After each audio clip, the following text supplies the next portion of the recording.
Después de mucho considerarlo y de conversarlo con mi familia, he decidido dejar de fumar. Esto publicó Snoop Dogg en todas sus redes sociales. El mismo rapero que tiene múltiples canciones donde menciona el consumo de weed y que ha salido fumando tremendos porros en escenarios y en muchos de sus videos. El mismo que tiene una marca llamada Lives by Snoop, donde sus envases dicen "Smoke weed every day" o "Wake and Bake", frases asociadas y reconocidas a esta figura. Estarás de acuerdo conmigo que artistas como Snoop Dogg, Wiz Khalifa y muchos otros han influenciado la cultura canábica mundial.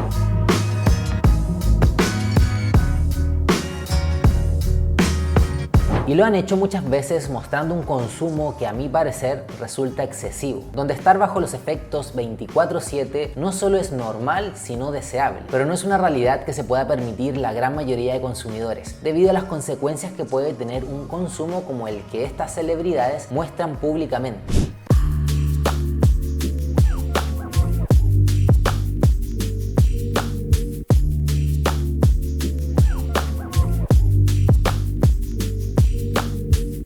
No sé si el anuncio de Snoop Dogg será cierto o no, o si se trata de una estrategia de marketing para lanzar un nuevo producto, o quizás realmente tiene algún problema asociado al gran consumo que suele mostrar, quién sabe. Sin embargo, y considerando que varias personas me escribieron por Instagram pidiéndome que comentara la noticia y que hablara sobre el tipo de consumo que lleva Snoop Dogg, pensé que era un buen momento para traer una temática que no hemos tocado hace tiempo en el canal, que es el consumo responsable. Porque para la gran mayoría, estar bajo los efectos todo el día como Snoop puede impactar negativamente en nuestras vidas, nuestro trabajo, nuestras relaciones, hasta nuestra salud física y mental. De hecho, se estima que alrededor del 9% de los usuarios de esta planta desarrolla dependencia, y este porcentaje aumenta a un 17% cuando el consumo comienza en la adolescencia. Pero te preguntarás, ¿cómo saber si tu consumo está derivando en un problema? Según el DSM-5, un manual de diagnóstico de salud mental, para diagnosticar un trastorno por consumo de sustancias, se deben presentar al menos 3 de los siguientes síntomas por un periodo de 12 meses. Quiero que junto conmigo analices estos síntomas y veas si te afecta alguno de ellos o si por el contrario ninguno es parte de tu realidad. El primero de ellos es notar el desarrollo de tolerancia, que conlleva la necesidad de consumir cantidades mayores para sentir el efecto buscado. Experimentar síntomas de abstinencia, que se traducen en malestar tras reducir o suspender el consumo. El uso compulsivo, reflejado en el consumo excesivo o por periodos más prolongados de lo planeado. Y relacionado con lo anterior, el deseo de disminuir o dejar de consumir sin lograrlo. El quinto síntoma indicado en este manual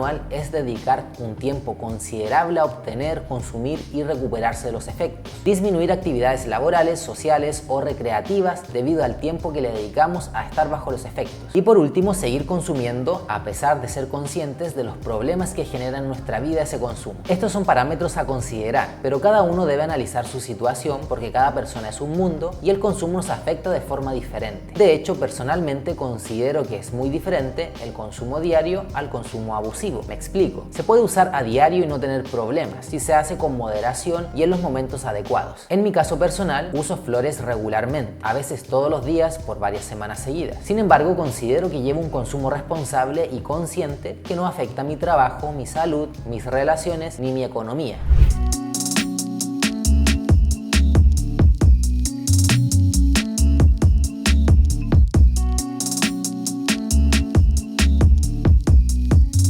A diferencia del estilo de vida que muestra Snoop Dogg, en mi día a día no suelo pasármela fumado. Rara vez fumo 2 o 3 caños estando en casa, y cuando lo he llegado a hacer por días consecutivos me he dado cuenta que para mí no es lo adecuado y que simplemente no me quiero pasar todo el día bajo los efectos de la planta. Tampoco quiero decir que soy un ejemplo respecto a cómo se deba consumir, porque algunos podrán argumentar que lo mejor simplemente es no consumir nada, pero creo que esto se trata, y ya que estamos entre adultos, de intentar ser conscientes y lo suficientemente responsables con uno mismo para regularnos y para llevar un consumo que impacte lo menos posible en nuestras vidas. Imagina una persona que come más de lo que le sienta bien regularmente, se excede. Es deber de esa persona ser consciente y responsable para regular ese consumo de esos alimentos, y si no lo hace, ese consumo puede tener consecuencias negativas en su vida, como sobrepeso u otras enfermedades. Lo que quiero decir es que la planta en sí no es mala, de hecho es una planta increíble con una historia y usos muy interesantes. El problema puede estar en cómo nos relacionamos con ella. Sé que para muchos la percepción de riesgo de usar esta esta planta es baja en comparación con otras sustancias, pero eso no significa que no existan potenciales problemas. De hecho, hay cierta población que tiene especial riesgo de abusar y experimentar consecuencias negativas asociadas al consumo de drogas en general. Por ejemplo, personas con problemas de salud mental, ya que hay una fuerte conexión entre el padecimiento de trastornos como depresión, ansiedad, estrés postraumático. También es un factor de riesgo tener antecedentes familiares de abuso de sustancias, haber nacido en entornos de violencia y de pobreza, así como empezar a usar drogas a temprana edad. De hecho, la adolescencia es la etapa en la que tenemos mayor vulnerabilidad al abuso de drogas debido a factores como la curiosidad, la presión de grupo, la búsqueda de emociones y experimentación.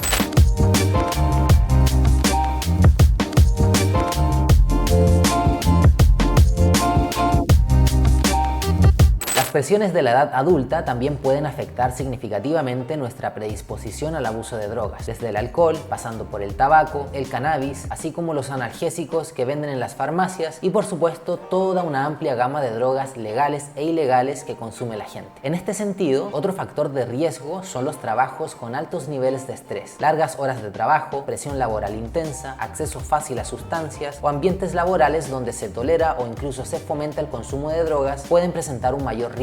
Esto puede incluir profesiones en el ámbito de la salud, medios de comunicación, servicios de emergencia, finanzas y algunos tipos de trabajos en la industria del entretenimiento. En estos casos, estos grupos pueden presentar mayores riesgos en el consumo de drogas por estos factores ambientales. Finalmente, muchas personas encuentran en las sustancias una forma de hacer frente a padecimientos de la mente, las dificultades y los desafíos de la vida. Y no busco asustarte si estás en alguno de estos grupos o si tienes alguno de los síntomas descritos, sino que simplemente exponerte información para que seas tú quien pueda conocerse más y tomar finalmente las mejores decisiones en el camino de la vida. Espero que este video te haya aportado. Si fue así, deja un like, comenta tus impresiones, te estaré leyendo en los comentarios. Muchísimas gracias por ver este video y ya nos estamos viendo en una próxima ocasión.